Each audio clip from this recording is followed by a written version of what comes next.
Hi, welcome back to Cracking the Career Code with Matt and Kierra, where we provide candidates the keys to success in their job search. Matt is going to start us off today with what is the most important to finding a clearly defined interview process, how to go about that, and where should we start? Yeah, so as recruiters, I think here at Hirewell, at least, we also act as talent acquisition consultants. So oftentimes when we're meeting with clients, we can help refine what their interview process is, or maybe a company is in such early phases that they haven't really even given thought to what their interview process is. So Right. we really start with a needs analysis, trying to define what's most important for the company, what roles are top priority, what kind of timeline they're looking to fill roles by, and that helps us give a sense of what's the expectations going to be throughout the interview process. Yeah, absolutely. And defining the role, I think it's really important that you understand what are the most important things that a candidate needs to have in Sure. order to be successful in this role. That includes skill set, technologies, tools, and then what are the nice to haves? What would be a great addition for a candidate to have? And then finally, knowing the culture and some soft skills that would make them successful as well. I think understanding a company's culture is going to be really important, just making sure that it's a good fit on both ends. You want the candidate to share what they're looking for and the company as well. So you can vet out Sure. people and make sure that it's a good fit on both ends. Yeah. But what else do you think is going to be important to just defining the interview process? Sure. Yeah. I mean, lots of times recruiters are playing matchmaker as companies to candidates, both internal and agency, like we are at Hirewell. I think this needs analysis, role definition, understanding culture, it helps us sell the company and the position to people that are interested in working for a company. Also, as an internal recruiter, you want to be making your company seem like a great landing spot for someone's career. So all this work that we do on the front end before we even start reaching out to candidates can be really valuable for our clients. Yeah, agreed. And that also entails looking at what the interview process is going to look like. Yeah. Yeah. Who will they be meeting with? Are you aware of who's going to be meeting with each candidate? That's something that needs to be laid out ahead of time. That Yeah. way, we're not lagging the interview process at all. It's not taking months to conduct. I know that when we drag on an interview process, we also risk losing really great talent because they Yep. are most likely interviewing at other places if they are actively on the search. But also, the order of interviews is going to be really important too. What Mhm. makes sense as far as who they're meeting with to make sure that you're not wasting the candidate's time or the company's time that is interviewing. What else do you think is going to be important in that mix?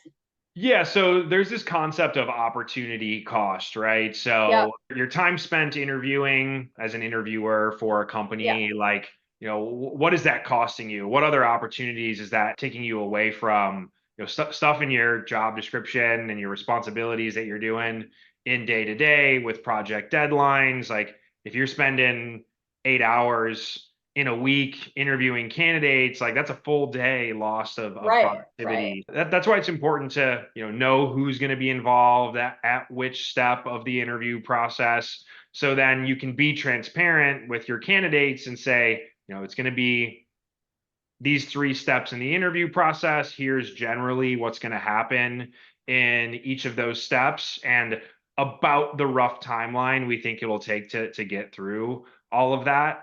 And that's because exactly what you said. Like, there's going to be candidates that are interviewing elsewhere. There's going Yeah. to be candidates who are currently working who don't have 4 hours in a day to meet with four people back to back for 45 minutes to an hour each, unless they took a half day off from their current job. So you Right. just want to be realistic of what you're asking your internal interviewers to do, and also what you're asking your candidates to do, while also doing an effective job of evaluating their fit for the role that's open.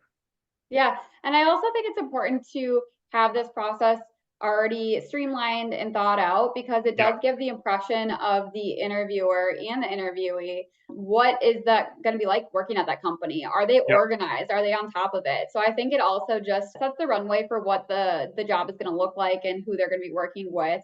So it's important to ask the interviewers or find out ahead of time when they're going to be on vacation. Are they going to be available? Is there any major life events coming up that's going to be getting in the way of their interview availability? I think that will also affect the process in which these interviews are conducted in a timely manner. So that's Sure. all things that we should find out ahead of time before starting the process and just making sure that we're going to be able to move the process along without any major delays. Yeah, Um, and most good recruiters are also going to be doing that on the other end with yeah. candidates, talking Yep. about what upcoming vacations do you have? Like realistically, what's your notice period at your current company? Is it just the standard 2 weeks? Or, are you trying to take a week off because you want to chill before you start Yeah. a new job?